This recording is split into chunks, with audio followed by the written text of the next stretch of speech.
Muito boa noite, meus irmãos. É uma alegria muito grande estar aqui novamente com todos vocês, né? A gente fica ansiando esse momento da quinta-feira, porque é um encontro tão digno de fraternidade, de bênçãos, é uma troca, né? É uma troca. Quisera, né, que nós pudéssemos ter isso lá fora no mundo, né?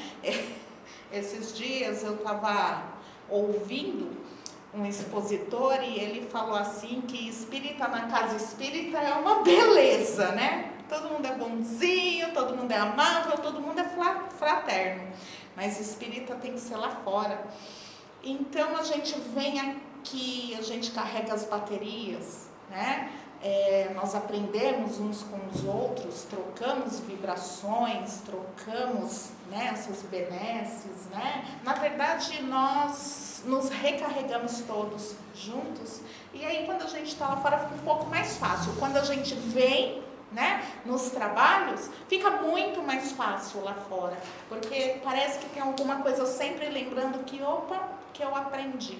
Então é uma alegria muito grande, né? Todas as quintas-feiras estar comungando com vocês, tá? E eu convido a todos agora para que a gente possa fazer a nossa prece, para que possamos dar abertura aos trabalhos de hoje. Então, dizemos: Pai amado, Senhor Deus, pedimos, Pai, as vossas bênçãos, pedimos as vossas benesses, pedimos, Senhor, que esteja conosco neste momento, onde falamos, onde ouvimos, onde trocamos essas energias, neste momento aqui, junto à equipe espiritual amiga, junto a esses visitantes invisíveis, as formas de vida que aqui estão, Senhor, todos nós juntos, irmanados, fraternos, para ouvir da vossa palavra, através dos ensinamentos do Mestre Jesus, do Mestre de amor, do Príncipe da paz. E assim, Senhor, é com esta humilde oração que pedimos a permissão para a abertura da palestra de hoje. Que assim seja, Senhor. Graças a Deus. Muito bem, meus irmãos.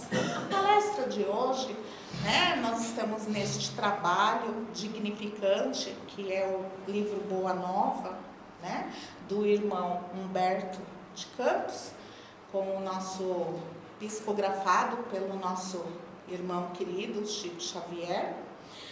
E o item é fidelidade a Deus, né? Numa sequência deste trabalho, o item hoje é fidelidade a Deus.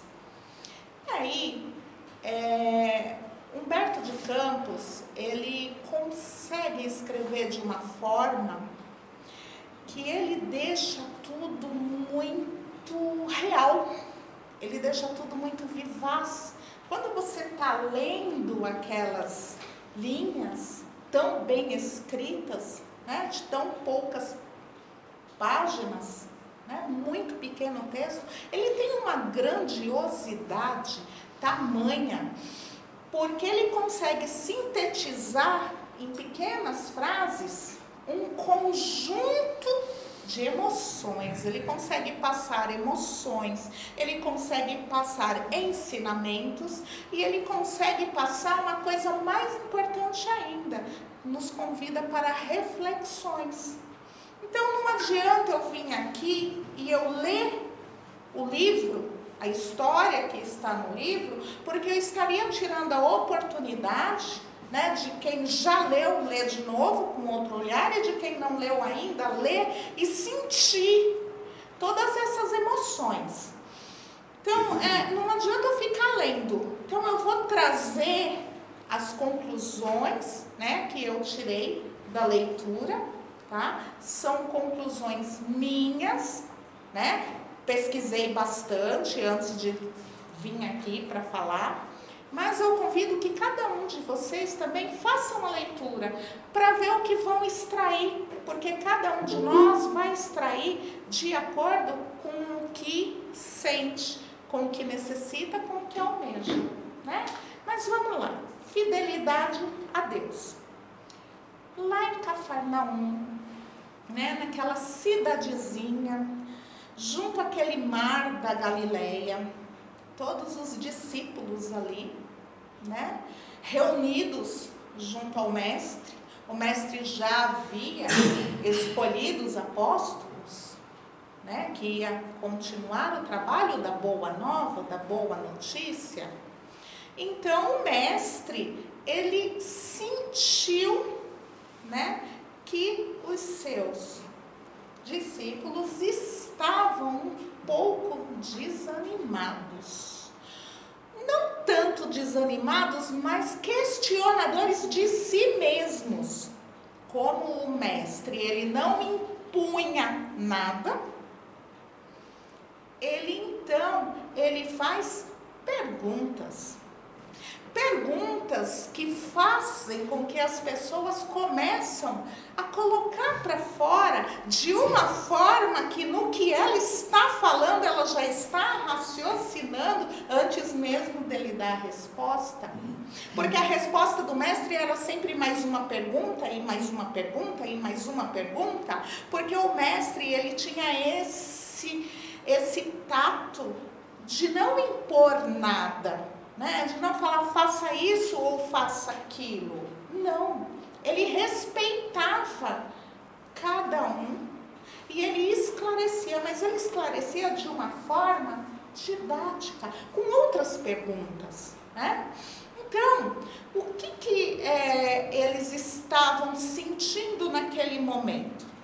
Eles estavam todos achando muito difícil o trabalho de divulgação da Boa Nova, né? Trazer o reino dos céus para o mundo. Nossa, mas vai ser tão difícil. Nossa, mas vai ser muito sacrifício. Como podemos nós, mestre, viver tal notícia, né? Porque não é apresentar a Boa Nova, é vivê-la, viver tal, tudo isso que vamos ter que passar. E aí o mestre, ele faz uma pergunta. Ele fala, mas por que estão todos tão desanimados? Por que estão todos com este medo? Por que estão todos assim? Desta forma, se o Pai, ele trabalha por nós, faz tudo por nós, como nós não vamos nos dar a ele? Como nós não vamos criar esse vínculo? Como nós não vamos ser discípulos do reino de Deus? Como não vamos trabalhar com o Pai, já que o Pai trabalha conosco desde quando nos criou? Ou melhor, o Pai trabalha por nós, desde quando nem sabíamos quem éramos. E o Pai trabalha por nós. Então, como podemos nós, agora, achar que é muito difícil trabalhar para o Pai? Como podemos? Não, diz o mestre, não pede o mundo os seus impostos dolorosos, não pede o mundo aqueles impostos dos prazeres mundanos, o ego, o orgulho, a vaidade, né? Tudo isso não impõe para os gozos momentâneos que temos muitos impostos dolorosos. E o que vão dar em troca, né? Então o mestre está deixando claro o quê? Espera aí, vamos lá. O Pai, ele trabalha por nós, desde quando nos criou. Agora que estamos começando a nos entender por indivíduo, agora que estamos começando a trabalhar por nós. Não vamos trabalhar para o Pai? A nossa dívida para o Pai já não está tamanha, desde quando Ele nos criou até agora. Então, o que o Mestre quis fazer com que os apóstolos, refletissem aí? Espera aí, se o mundo que não me dá tudo o que eu preciso, se o mundo que coloca uma série de dificuldades por tão pouco que me apresenta, como vou negar de trabalhar para o Pai, nosso grande Pai, que vai nos dar tudo o que realmente necessitamos, vai nos dar desde que mereçamos, vai nos dar desde que nos colocamos como merecedores dessas bênçãos? Então, eles começaram a refletir. E aí, cada um dos discípulos trouxeram histórias dos seus amigos e conhecidos, porque um trabalhou tanto e ficou pela ambição, morreu. O outro ficou tão ambicioso que ele terminou sendo tão avarento que ele negava as coisas para ele mesmo. E um outro, ele ficou tão entusiasmado com os prazeres materiais, os prazeres levianos, que ele se acabou nesta vida. Então, cada um vinha trazendo, as suas próprias conclusões diante do que os seus familiares e amigos tinham vivido. E aí o Mestre, ele por dentro sorriu assim: estão entendendo? Sem que o Mestre falasse, olha, faça isso ou faça aquilo, não. Eles começaram a refletir, o ganho com Deus e o ganho com o mundo. E aí seguiu-se que cada um trazia, uma pergunta, uma reflexão, e foi-se continuando, toda aquela atmosfera ali aos pés daquele lago maravilhoso com a lua, e isso foi fazendo com que a conversa fosse ficando cada vez mais memorável, porque parecia que o ar tinha parado, mas nem os grilos faziam barulho, porque bebiam, dos entendimentos dos discípulos, não só da palavra do Mestre, mas como aquilo estava caindo no coração dos discípulos. E aí, eis que perguntam: mas Mestre, então não seria melhor nós nos afastarmos do mundo? Porque aí nós vamos servir a Deus direitinho. Não vai ter nada que nos tire da direção para seguir ao Pai. E aí o Mestre fala: mas como? Como podes servir a Deus, sem nenhum tipo de flagelo? Ou seja, você vai servir a Deus porque está tudo bem, você vai servir a Deus porque não está acontecendo nada de ruim, você vai servir a Deus porque assim está tudo bem na sua vida, você vai acordar e você vai ter uma rotina, e essa rotina é de orar, essa rotina é de trabalhar, essa rotina é de estar ali para você e para Deus. O próximo não entra aí, as outras pessoas não entram aí, o mundo não entra aí. Então, qual é o mérito de tudo isso, já que você não vai ser tentado? Como que você vai provar que você está realmente sendo um bom filho, se você não vai ser tentado?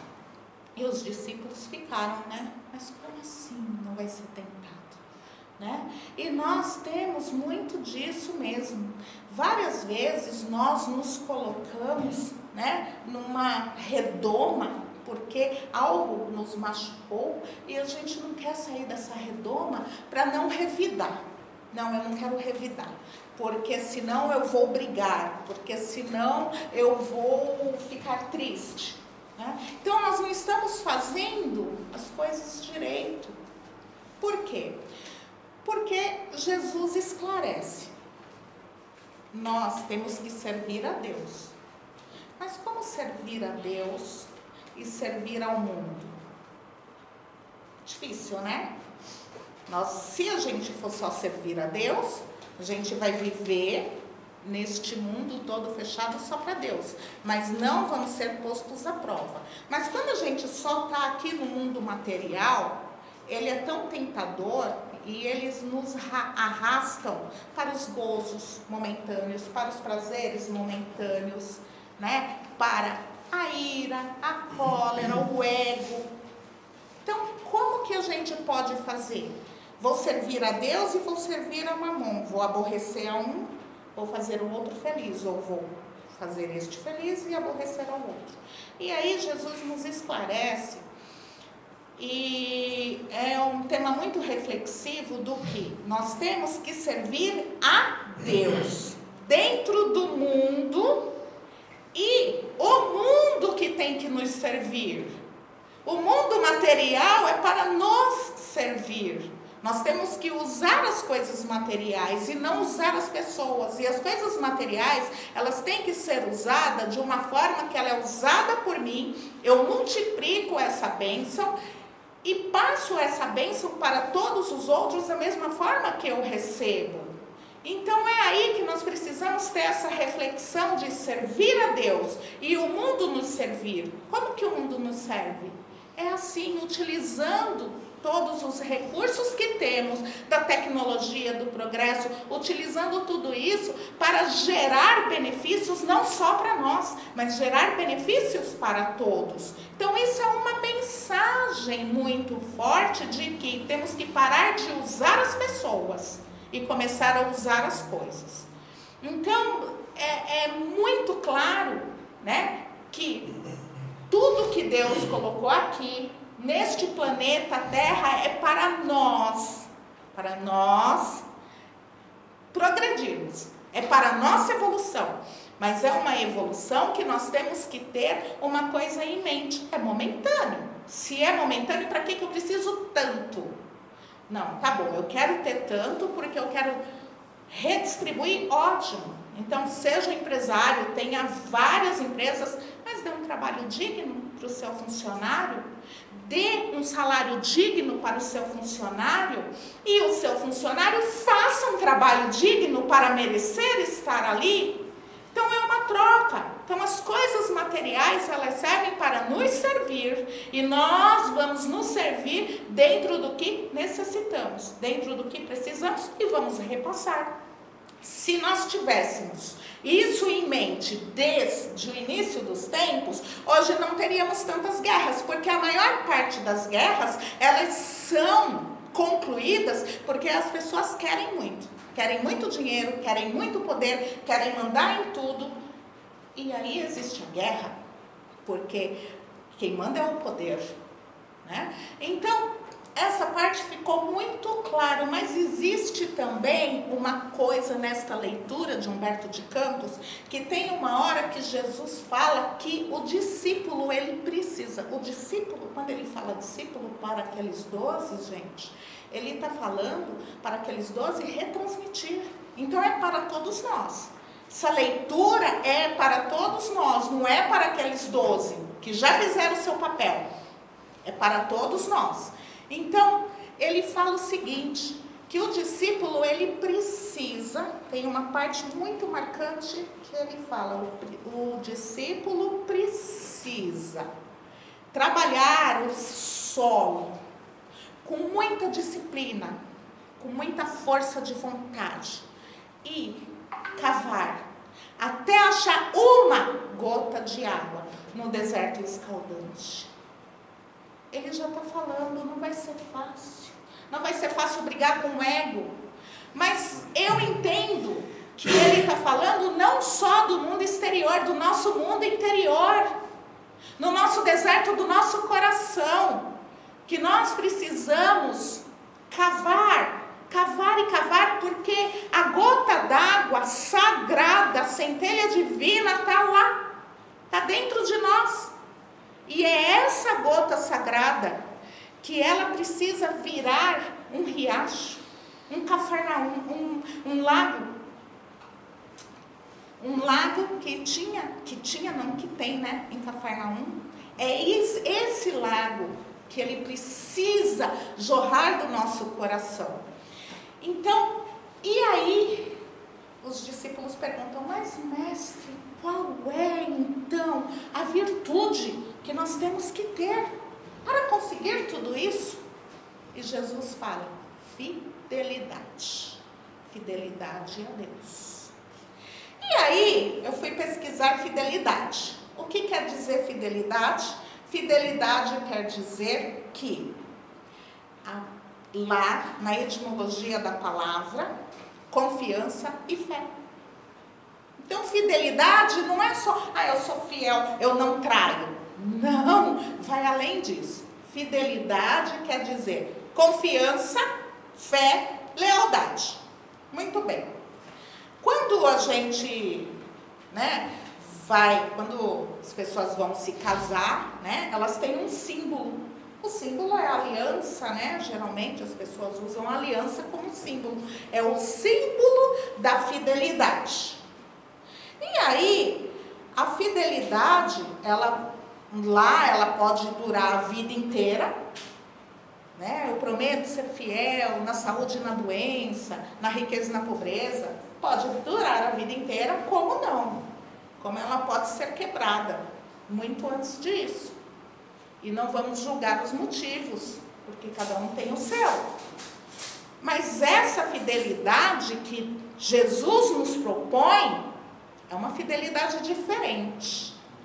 É uma fidelidade onde o Pai já é fiel a nós desde o início. E a aliança é o Mestre. O Mestre é a nossa aliança. Aqui na terra nós temos o anelzinho, a aliança para simbolizar. O Mestre é a nossa aliança com Deus.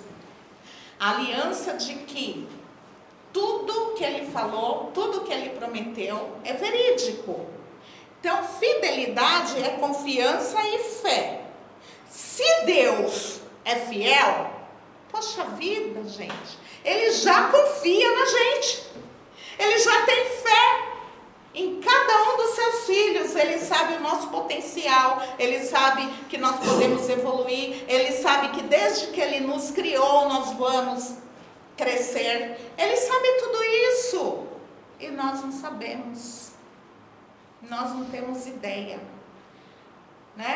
É uma coisa muito, muito viva nessa questão da fidelidade nós podemos ser fiéis aos nossos pais a nós, o cônjuge, os amigos. Existe uma fidelidade a essa troca. Mas será que cada um de nós aqui, se for colocado numa sala com essa pessoa que você tem a maior confiança e fé do mundo, você deixa ela assistir a sua vida desde o início? Você quer dividir essa intimidade com ela? Você quer que ela prescrute dentro de você o que é de mais... o que tem de mais sagrado dentro do seu âmago? Seus segredos, suas vontades, aquelas coisas que nós não falamos nem para nós mesmos. Eu acho que não, Eu acho que nenhum de nós está preparado para sentar numa sala e colocar essa tela da vida. Porque às vezes tem coisa que a gente não quer ver nessa tela. Mas a fidelidade de Deus por nós é tamanha que Ele sabe tudo isso. Tudo isso. Ele sabe mais do que a gente, porque Ele sabe o que a gente tem agora, Ele sabe até o que a gente não sabe que a gente tem agora, e Ele sabe tudo o que a gente tem desde que Ele nos criou. E Ele nunca usou isso para nos ferir. Ele nunca usou isso para nos deixar mal. Então isso é fidelidade, é a verdadeira fidelidade. E quando estaremos prontos para essa fidelidade? Quando estaremos abertos para que a aliança, nosso Mestre Jesus, nosso caminho, verdade e vida, que nos leva até o Pai, quando estaremos prontos, de fato, para sermos fiéis a Ele. E como é ser fiel a Deus? Ser fiel a Deus é começando a amar o próximo. Não dá para ser fiel a Deus sem amar o próximo. Porque o Pai confia na gente. Qual a confiança que Ele deposita na gente? Que a gente pode continuar o trabalho, que a gente pode ser o discípulo. Que há 2000 anos atrás, lá em Cafarnaum, Jesus estava conversando, falando. E Deus sabe que cada um de nós aqui pode ser o discípulo. Deus sabe que cada um de nós aqui pode ser aquele que vai falar ali algo que a pessoa vai desistir de tirar a própria vida. Deus sabe que um de nós aqui, se parar e olhar dentro dos olhos de uma pessoa, ela está rindo e você pode ali descobrir que ela não está bem. Que é um riso de nervoso, né? Deus Ele confia, Ele tem fé que nós podemos fazer este trabalho de trazer o reino de Deus. Então a fidelidade que o Cristo estava falando naquele momento, é a fidelidade, a fé e a confiança que o Pai tem em cada um de nós, mesmo sabendo que é tudo muito duro. Uns dos discípulos falam assim: poxa, eu tenho um amigo, mestre, que ouviu, né, os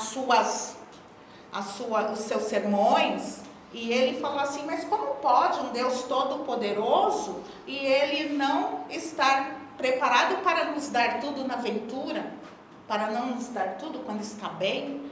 Tem que passar por dores, por quê? Né? Por que tem que passar por dores? Porque Deus, Ele não é o Deus que dá, Ele é o Pai que educa. Olha a diferença quando Jesus fala isso. Ele usa Deus, que dá como barganha. Aí Ele usa Pai, que educa. Porque o Pai, quando educa, Ele educa com amor. O Pai, quando educa, Ele educa, dói, mas Ele educa para tornar os seus filhos mais fortes, para tornar os seus filhos independentes. Então Jesus, Ele faz essa diferenciação no diálogo de falar quando é Deus e quando é Pai. Porque nós não temos um Deus. Deus qualquer um pode ter, qualquer um pode ser Deus. Tem Deus do sol, Deus da lua, Deus disso.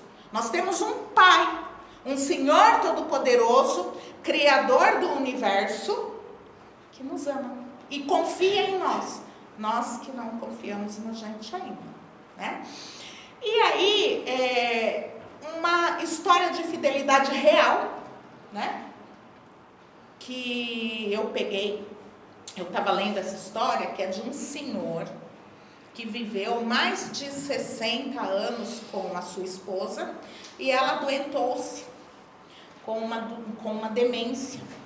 E como ele já tinha suas doenças, ele teve que colocar ela numa casa de repouso para ela receber os cuidados necessários.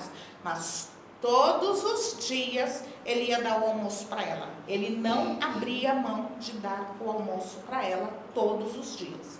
E um dia um amigo falou assim: vamos não sei aonde, né? É feriado, vai estar todo mundo lá, todo mundo gosta de você. Aí ele falou: eu não posso. Por que não pode? Porque eu tenho que dar almoço para minha esposa. Mas ela não está na casa tal? Está. Mas você não paga lá? Não paga todo mês? Pago. E não tem, né, os enfermeiros, né, os auxiliares, toda a equipe que cuida? Tem. E por que é você que tem que dar o almoço? Porque eu faço questão de dar o almoço para minha esposa. Aí esse amigo falou assim: poxa, mas ela está com demência, ela nem lembra, nem sabe quem você é. Aí ele respondeu: mas eu sei quem ela é. Isso é fidelidade. Isso é confiança e fé na vida que eles tiveram. Isso é realmente amar o próximo, porque ele está amando além de ser a esposa, ele está amando além de ser a mãe dos filhos, ele está amando o próximo.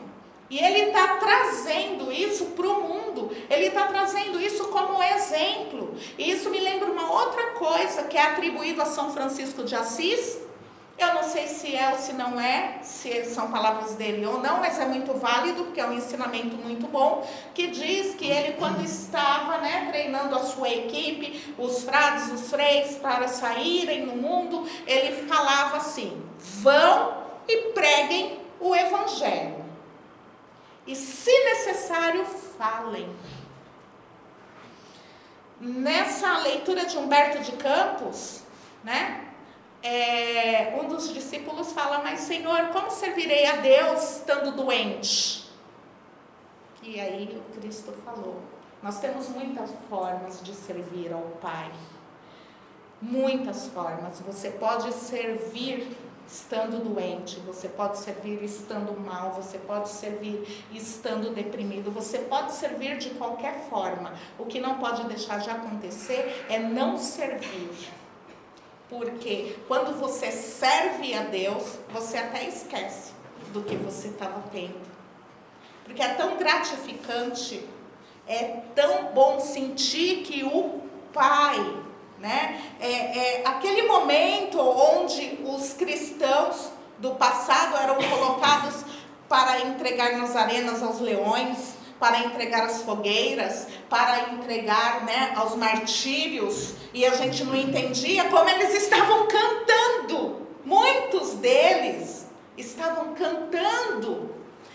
Por quê? Porque eles sabiam que era o momento do encontro com o Mestre. Eles sabiam que aquele tormento era passagem, era libertação. Eles sabiam que a glória estava esperando de braços abertos. Então é isso, quando nós estamos aqui no mundo e aprendemos a ser fiéis a Deus, aprendermos a dar o nosso tributo de fé e confiança ao Pai, pode acontecer o que for, nós temos que louvar e glorificar. Por quê? Porque não é nesse mundo que a gente tem que receber a glória. O que Deus tinha para dar para a gente nesse mundo, Ele já deu, está tudo aqui. A gente tem que, esse negócio que a gente tem que achar que Deus tem que dar o dinheiro, tem que dar o carro, tem que dar a casa, tem que dar os bens materiais. Não tem que dar nada, já está tudo aqui. A gente tem que correr atrás. Óbvio que Ele pode abençoar, facilitar ou não pode, mas isso é de acordo com o nosso trabalho. Mas isso daqui é tão ínfimo. Bezerra de Menezes falou que a gente perde muito tempo com quinquinharias, porque houve um acidente com um carro caríssimo de não sei quantos bilhões, sei lá, e foram reclamar para ele, e ele falou: mas o ser humano perde muito tempo com quinquinharias. Olha só, quinquinharias, gente, realmente milhões e bilhões são quinquinharias, perto da glória que tem junto a Deus, junto a Jesus. Então é isso. A boa nova de hoje nos convida a ler cada linha, desfrutar dessa intimidade com Deus, desfrutar dessa presença de todos os discípulos de Jesus na nossa casa, lá falando conosco e nos ensinando que, assim como eles que foram esfolados vivos, que foram queimados, que foram martirizados, cada um dos discípulos, eles superaram. E eles, naquele tempo, não tinham os recursos que nós temos hoje. Então, é isso. Se eles puderam, nós podemos também. E agradeço muito a participação de todos vocês, as vibrações, e eu os convido para a prece de encerramento. E assim, Senhor, neste momento, onde queremos, Senhor, estar nessa intimidade contigo, queremos, Senhor, entregar todos os nossos anseios, mas também fortalecer, Senhor, neste caminho, fortalecer os laços que nos ligam, achar essa água que tem dentro de cada um de nós, nesse deserto dos nossos corações. Contribuir, Senhor, para que o mundo seja melhor, pois assim saberemos que estamos sendo fiéis trabalhadores, fiéis, Senhor, à tua palavra, fiéis ao teu amor, pois sabemos, Pai, que fiel tu és desde todo o sempre. E assim, Senhor, neste momento é que entregamos essas vibrações. Entregamos, Senhor, é pouco, sabemos, é ínfimo, mas entregamos nas tuas mãos esse magnetismo, essa vontade de estarmos todos juntos, esse exército, nesta vinha de luz, neste trabalho de amor, onde cada uma dessas benesses, Senhor, trabalhadas com os nossos magnetismos, sejam levados aos necessitados de toda sorte. Senhor, abençoa este orbe terrestre e que todos nós, juntos, irmanados, fraternos, possamos louvar a Deus, possamos, Senhor, estar sempre com o coração aberto, independente do que aconteça, ligados nesta conexão que nunca se acaba de sua parte, Pai, mas da nossa. Muitas vezes pegamos os descaminhos que nos levam para longe de Ti, mas o Teu amor está sempre de braços abertos a nos esperar, Pai.